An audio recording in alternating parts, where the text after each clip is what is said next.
Good morning. আজকে সকাল সকাল প্রচণ্ড তাড়াতাড়ি ঘুম থেকে উঠেছি।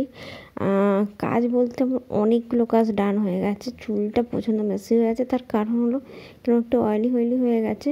ও শ্যাম্পুটা কালকে করবো, বাট আজকে আমি এই কুর্তিটা পরবো। অন্য একটা বের করেছিলাম, বাট টান্ডা পড়েছিলাম না, এটাই পরি। আমার খুব পছন্দের একটা কুর্তি এটা। কালারটা কেন ভালো লাগে, কিছু কালারটা আমার ফেভারিট, হোয়াইটও ফেভারিট অ্যান্ড পিঙ্কও ফেভারিট। এটার সাথে না হোয়াইট অ্যান্ড পিঙ্কের একটু ছোটো ছোটো আছে, ছাপা ছাপা হালকা, তাই। আর এখানে আমি রেডি হচ্ছি, আর তোদের সাথে তো দেখতেই পাচ্ছ স্কিনটা এত গ্লো করার একটাই কারণ ময়শ্চারাইজার অবশ্যই মেখেছি। আর আমি ল্যাকমি সিসিটা ইউজ করেছি। আর আমার পছন্দের লিপস্টিকটা খুঁজে পাচ্ছিলাম না, তো তাই হাতের সামনে যেটা পেলাম আপাতত সেটাই পরবো, কিন্তু একদম হালকা টাচ আপ দেবো।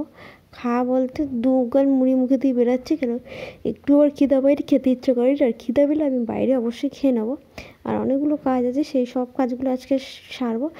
তার উপর আর হচ্ছে আমার আধার কার্ডটা প্রবলেম করেছে হঠাৎ করে, আমি জানি না কেন, তো আমি সেটাকেও ঠিক করতে হবে। তো চলো আমি রেডি হবো, বাইরে প্রচণ্ড ঠান্ডা সিরিয়াসলি। আর এদিকে কাচাকুচিও কমপ্লিট করেছি সকালবেলা উঠে সব। তো টাটা।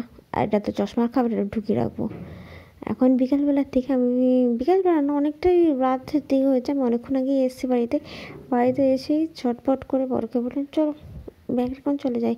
বা চলো যাই বলতে সে না অবাক হয়ে গেছে কোথায় যাবো। তো আমি বললাম চল ফুচকা খেতে যাবো। সে বেরাতো, বুঝলে, সে বেরায়নি কেন, আমার মুডটা অফ হয়ে যেত। আমি তুই যা, তাহলে আমি বেরাবো না। তখন বলছে না চলো যাবো, কোনো অসুবিধা নেই। তো দুজনে ফুচকা আমি আগেই খাই, বাট আজ একটু বাইরে বেরিয়ে খাবো। শীতকাল বলে কথা, শীতকালে না হেঁটে মজা, খেয়ে মজা, ঝাল ঝাল সব টক। আর আজকে টক খেতে প্রচণ্ড ইচ্ছা করছে, তারপর অনেক দিন আমি টক খাইনি। আর মায়ের হাতে চাটনি খেতে আমি ফিদা হয়ে গেছি। আমি বলছি তুমি আমাকে ভরে দাও, আমি বাড়িতে নিয়ে খাবো। চলো টাটা।